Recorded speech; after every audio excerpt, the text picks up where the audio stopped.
Hi and good afternoon, everyone. So, just before we start and we go on to the case study, I was just going to introduce Telefónica Tech, who we are, and sort of set the scene for this.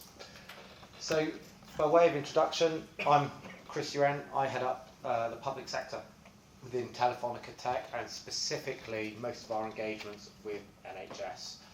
And many of you have probably heard of Telefónica, the mobile company. With Telefónica Tech, and whilst we're ultimately owned by them, we're very much a technology company.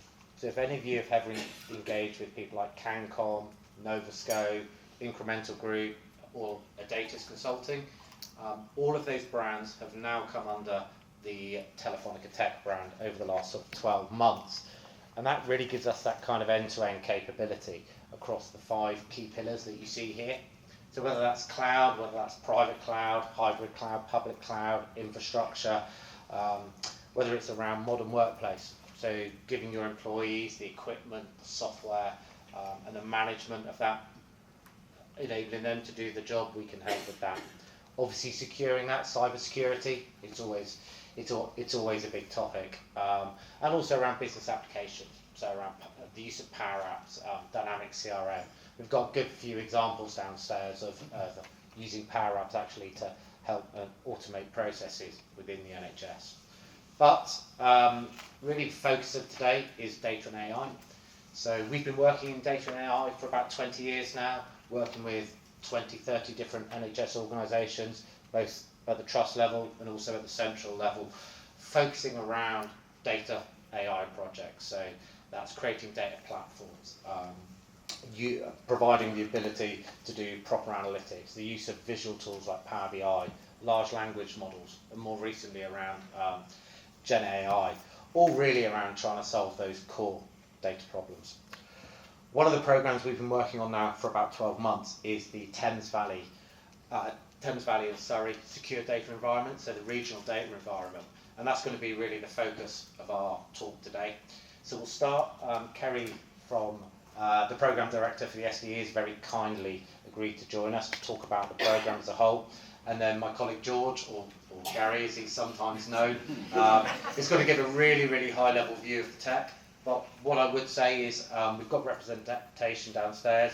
Please do come and talk to us if you want to go into a bit more detail. But without, Kerry, I'll hand over to yourself. Thank you. Right, how's this thing working? Just page down. That help? Yeah, you got the All right, yeah. Yeah, there we go. Yeah, Lovely. Okay, that's not me, just so we're clear. Right, lovely picture. Super. So, really, really nice to see you all today. Oh, a clicker. Love it. I love a clicker. Oh, now I've got 2 things. Okay. Let's see how I go. My day job is Director for R&D Clinical Informatics in Oxford University Hospitals, which is a very long-winded way of saying I find ways to make routinely collected NHS data available for non-care purposes. So lots of research, lots of development, some of those indirect care purposes too, so lots of audit, improvement and the like. And as you can imagine, we have a university up the road which is incredibly data hungry, and so actually it tends to keep me quite busy. Not technical, not clinical. My superpower is getting things done in the NHS.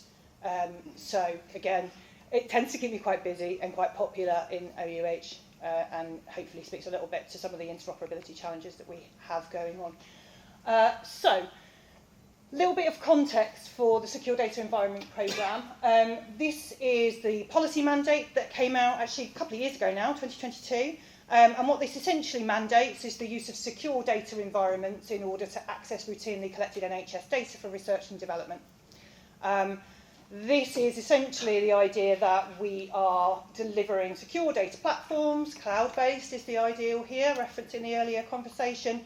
And the plan here is that rather than the default at the moment, which is that we give data out to researchers, the idea here is that researchers come to these secure platforms and they're able to analyse data without that data leaving the environment. They are not allowed to export raw data. They can only export summary data and results, and George can perhaps talk in a little bit more detail a little bit later on about quite how that works. We have an airlock process. Benefits around this are really around enhancing patient privacy and public trust, but unless you've been living under a rock for the last 12 months or so, you all know we had an election recently. So everything changed from blue to red, but actually this mandate is stronger than ever, where Streeting is very, very keen that we think about leveraging NHS data for the AI machine learning revolution and in order to turbocharge growth. So NHS England, about 3 years ago now, funded a national network of secure data environments. We have national coverage, so you'll all be in there somewhere. We have 11, I think, subnational SDEs, and then there's the national one as well, operated by NHS England, or the artist formerly known as NHS Digital, which provides access to some of the national administrative data sets. The idea here is that we have a single national programme, access to 57 million records, and there is a huge focus on multimodal data, which is quite difficult to be able to link together, not least because it often doesn't contain useful things like NHS numbers. But that's the imaging, pathology, digital photography, whole genomes, that sort of stuff. Really, really valuable for research, very difficult to surface and get to see the light of day from a lot of the detailed NHS systems within which it sits. And of course, all of this is underpinned by really strong PPIE in order to make sure that patients, public and professionals are engaged and comfortable with what's happening in the direction of travel. And this is my SDE, Thames Valley and Surrey. It's 4.3 million population. Not the largest, not the smallest. It covers essentially primary care, secondary care, which is community mental health, and acute, and ambulance. And the idea here is that we put all of that data in together, we link it deterministically based on identity, and then we are able to provide extracts of that in a de-identified way as part of our secure data environment. Interoperability. Often when I go into meetings about interoperability, people jump to tech. It isn't something that I tend to see as the biggest blocker, I have to say. I think that the people, the process, the governance is often much, much harder to get right. And I think that the enabling activities that we've got up on this slide here have been really, really hard to deliver, but actually are key to delivering scalable services, moving towards an automated approach that delivers a lot of self-service, and that effectively is going to help us to be sustainable as a secure data environment moving forwards. There are a few bits and bobs on this slide. We have achieved some first-of-type governance that effectively allows us to pull in identifiers without breaching the common law duty of confidentiality. It's complicated. I'm not going to go into it now. If you're interested, come and find me after. I will talk about it for hours. The other things we've managed to do is work really closely to deliver joint controllership with our NHS partners, who, again, are not always the most trusting, completely understandably. Do you really want to give all of your identifiable data away to somebody else? But actually, we've had a really fantastic... Where's Ross? There you go. We had fantastic work with consultancy from Starlight. So again, Ross will also wax lyrical about this for hours to make sure that we deliver the trust that underpins the partnership. And we also have a lot of work with patients and public in terms of an access review committee. They review a lot of our policies. They sit on all of our decision-making committees effectively. And the other work that we've done is to develop tooling to support data discovery, data access, and data delivery as well. So we're automating as far as we can go a whole way through. And then finally, and again, not technical, so I'm not going to go into this sort of slightly terrifying slide to me in too much detail, but just to give you a little bit of a sense, I don't have any, yeah, okay, so imagine left-hand side, you've got raw data coming in, that comes in from all of those NHS organisations that we saw on the last slide, and that data comes through. You've got sort of standard medallion architecture, so we take a copy of it, we do some really basic standardisation, nothing too sexy, we don't want to change the data too much, and then the data is effectively put into a gold repository where we apply the national data opt-out, we apply local opt-out, and the data are anonymised before extracts of it are made available to researchers. On the right-hand side, in our research restaurant, if you like, that is where the researchers will come in onto the Azure cloud. They are able to access the data that they have requested, assuming that there are the right approvals in place. And we also make sure that the workspaces are appropriately provisioned with the storage, the compute, the tooling that individuals are after. And as mentioned before, if you want to bring anything in or take anything out, you need to go through an airlock. So we'll check what you're bringing in, we'll check what you're taking out to make sure that it's all in line with what you've got approval for. And I will probably leave it there and hand over to Dave, or whatever your name is. Said anything you want. Okay, you've got power. The power, very good. Thank you. Thank you, Gary. Thank you, Chris. Good afternoon, everyone. My name is George Marlow. I'm a client delivery lead for Telefónica Tech UK, and I run primarily in the data and AI capacity capability that Chris has alluded to, but extend further than that beyond some of the capabilities that have been mentioned. I'm going to talk a little bit around the technology. I'm not going to talk to too much detail. I think Kerry's done an incredible job in the last slide around the medallion architecture side of things. A little bit about me, client delivery leads, obviously been working with Kerry and her team in OUH for 12 months or so. I run Point effectively from a technical delivery perspective. Also been working with the Lancashire and South Cumbria ICB as well in delivering the SDE for the region there as well in a slightly different capacity. Got a couple of slides, nothing too serious, which we can obviously take offline downstairs as needed. Hopefully that's visible. There's two slides, the first of which is more of a sort of conceptual architecture, if you like, from a data perspective. The second of which is borderline logical physical data architecture model, which I will flash up just to give you those particularly technical in the room a little bit of a flavour. It's a framework, it's an accelerator, it's something that we at Telefónica Tech have been building over the last 18 years that we've had the organisation for.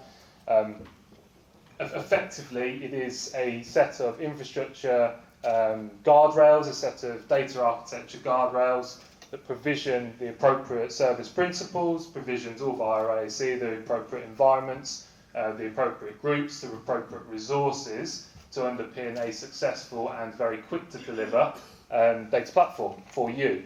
As Chris alluded to earlier, it's something that we've delivered on a number of occasions for a number of NHS trusts. The key call out here is that the principles still apply for what we've been doing with Kerry and her team within the TVS SDE. The subtleties, as you'll see, I'll talk to in a moment. At a very high level, like Kerry's alluded to with the medallion architecture, bronze, silver, gold, you work left to right, it's all quite standard, quite straightforward. On the left-hand side, you will see the sort of source systems that are being passed from a data perspective into the platform. In the TVS SDE context, we've got a number of contributing organisations. So OUH as an entity, Royal Berkshire, Milton Keynes, Oxford Health, to name a few. What we've been building over the last 18 years are a set of metadata orchestrated, standardised ingestion patterns that enable very quick acceleration to deploy the framework that you see. So as an example, 6 weeks that took from scratch to build within OUH's tenant in the first instance. 6 weeks, that was all. Then it's a free-for-all to build upon it and accelerate the data ingestion and the curation activity for your needs. Left-hand side is the data source, the contributing organisations, and then we move into the data platform. It's either Azure Data Factory, ADF, or Databricks Workflow for orchestration, metadata orchestration through the pipelines. We do have Fabric versions, etc., but just for this context, it's Databricks-based, ADF for orchestration. The bronze, silver, gold, as Kerry mentioned, represent the maturity, effectively, of the data that's being passed, bronze being a copy, silver being a cleansed, enriched state, and then gold being that sort of final end repository, as Kerry said, staging area for data to be consumed by a given researcher. On the right-hand side, both south and north on the right, if you look at the top right-hand side, you can see effectively a series of portals. OUH have been building out something known as Marrow Data Mapper, effectively a catalogue tool that enables, alongside a series of portals for researchers, for users to gateway in, effectively, from an interface perspective, into the data platform. This is not about providing users, researchers, with direct query ability of the data platform. This is about providing a mechanism, a user interface, for them to do what they need to do from a research perspective. The bottom right effectively represents that trusted research environment capability, the analysis environment, also known as, which is effectively the formal gateway in from a technical perspective that enables a researcher to request a given data set, request given technology in order that they can conduct their data science or general query requests of the data. The right appropriate storage account, the appropriate workspaces will be spun up accordingly for them to be able to do the access they need on the demographic, on the data, on the capability that is of interest for their particular area. So there's quite a lot going on. We've been working, obviously, with Kerry and her team for a year now. Just to give you a little bit of quantification around this, as I said, 6 weeks to stand this up in the first instance. We're now at 25 plus source systems. Ross, something of that order, over a number of contributing organisations? 32. Give or take about right. Changes very quickly. Yeah, absolutely. And we're in excess of 15 billion records within the data platform itself, and for quite a modest Azure consumption as well, I must add. So it's a seriously effective and efficient way of storing your data and passing your data from an application perspective. As I mentioned, there's a series of APIs that run in that airlock process into the trusted research environment. The second slide just here, and this is pretty much my final slide, you'll be pleased to know. It's more detail, effectively. Kerry mentioned about opt-out, Kerry mentioned about PII data, GDPR data, the ability to pseudonymise, to obfuscate, to mask. The process is there. The NHS opt-out is applied on gold, and it's run, I believe, on a weekly basis, so that as that effectively changes over a given period of time for given patients, that is reflected in the research data that is available in the trusted research environment.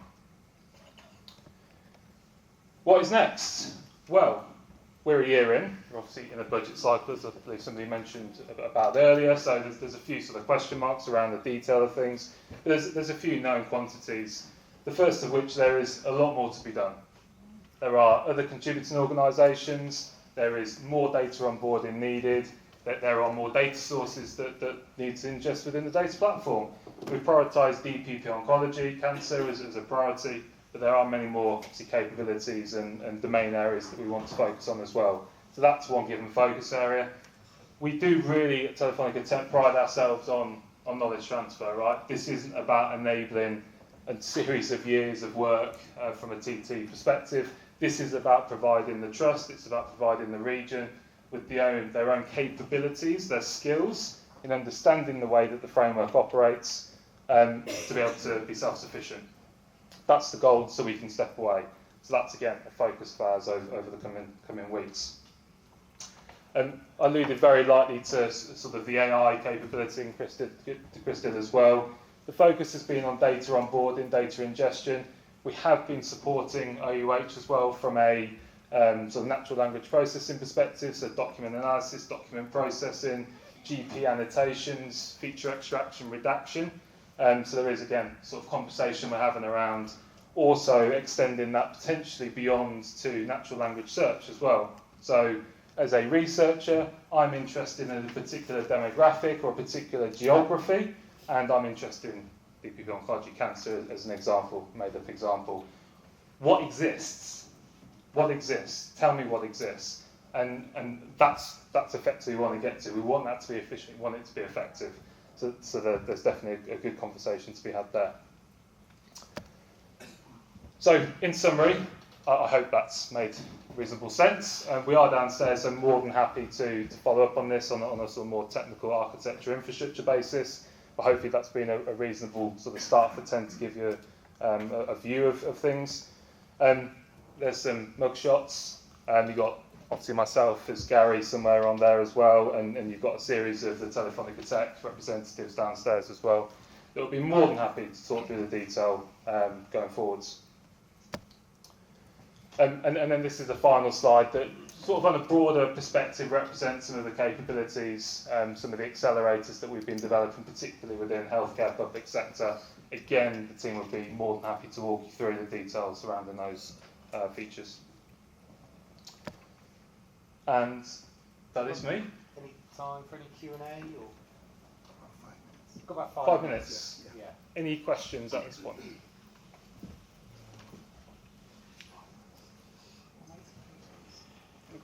I've got a couple of questions Sure. if I can.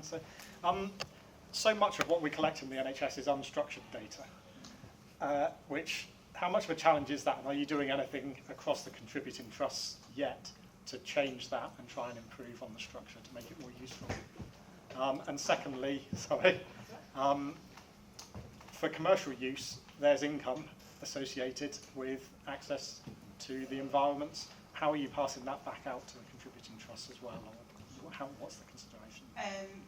So I'll take the second one first. So we have a value of data return that we've negotiated with our NHS partners. So we have to cover our costs. That actually is a mandate from the Department of Health, and is a very helpful mandate because a lot of non-commercial users will suggest that they like to have the data and they need it very quickly, but they don't have any money.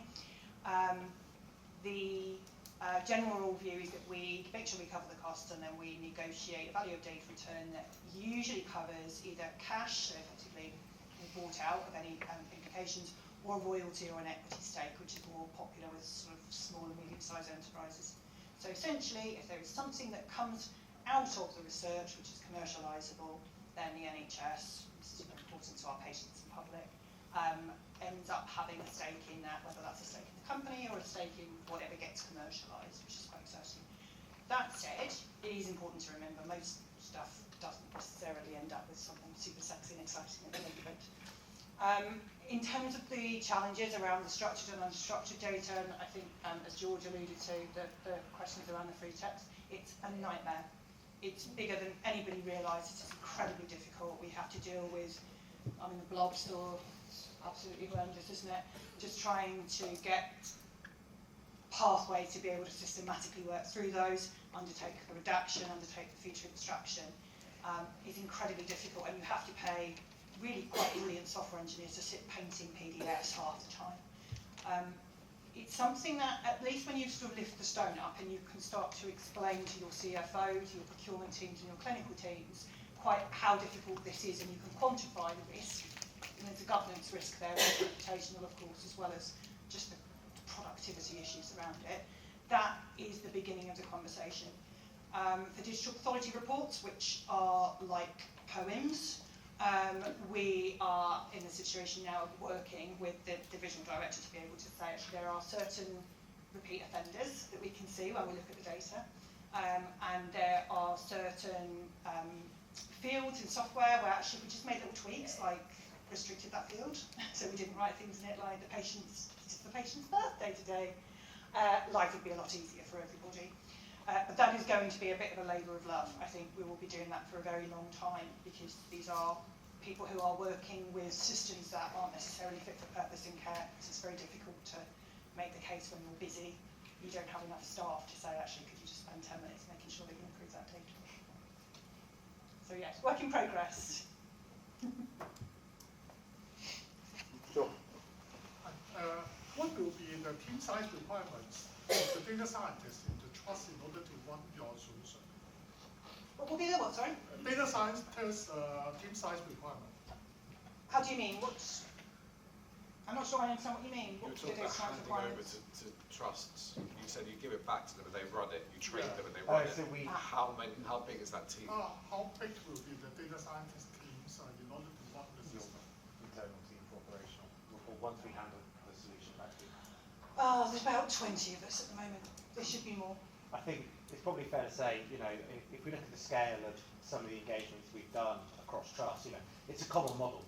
So, you know, we come in and it's worth clarifying as well, what we've shown you there, that accelerated framework, it's not a product, we give it away as part of our process. So it's not licensed, we give away all the source code, all of our clients retain the IPR. But that common training of our clients, both in the technology and in the opportunities of data, is something we do frequently. If I think about it at some of the trust level, they may have teams of 3 or 4.